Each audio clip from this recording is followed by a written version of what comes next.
Sa mga comment na nababasa ko din, so far, may nag-comment dito na parang isang page talaga ang kinoment niya na about Sir Paul, which is,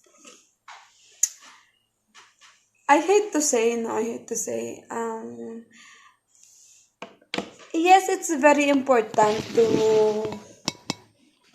have a conversation. But it's not because na sinasabi na ganito kasi ganito, kasi ganyan. Wala tayo doon kasi sa bahay ng pungong biyahero. Hindi natin alam kung ano ang nangyayari sa loob.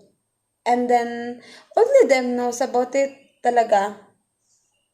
For me,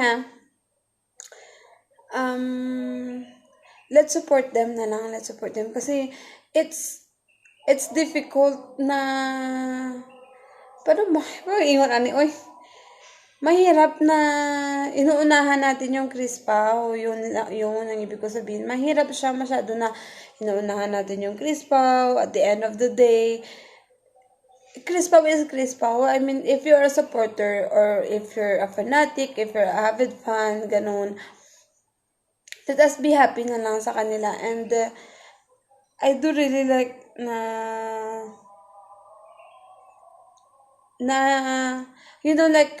meron dito nagsabi na gusto sana umuwi muna ni Chris na ayaw payagan.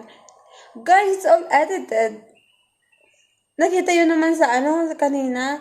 And then, at first, diba, kung makikita nyo sa first na, I think sa part 4 ata yun, part 3. Parang ganun.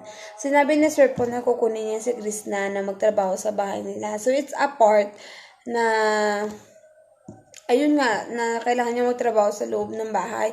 It just happened na lang na nagka-inlaban sila dalawa. It's just because of the teleserye. Sana wag ganun yung ayaw ko sana to sabihin mo.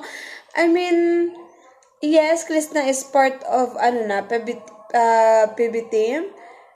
Melvin Junjun is a PB team too. They are also working in the house. So, same also kay Krishna na Krishna is a PBT / girlfriend ni Sir Paul.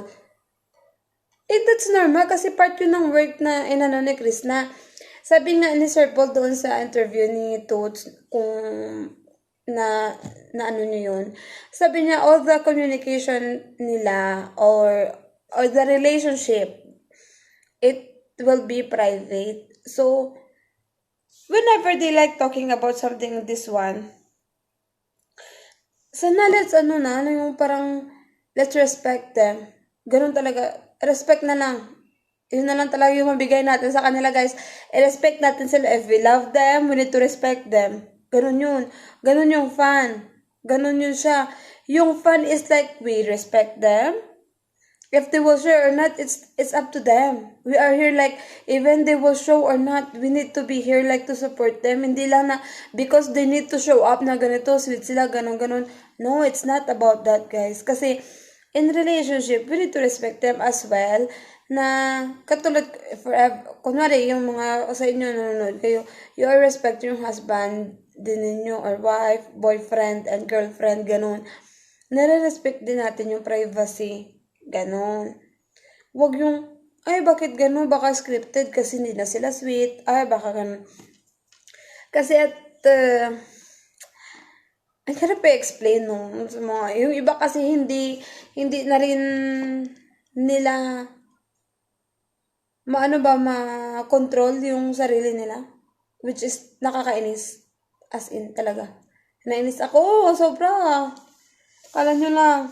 Nagbabasa ako kasi, guys, pugong biyahero is pugong biyahero. Ganon yun. Ma-inlove mo yun siya o hindi. First thing first sa kanya is yung pagtulong sa mga kababayan nating mga Pilipino na andoon sa bundok. And then, the relationship. Why? Kasi nga, ulit-ulitan naman tayo. Yung sinabi niya nga na the teleserye the teleserye is part only of the thing.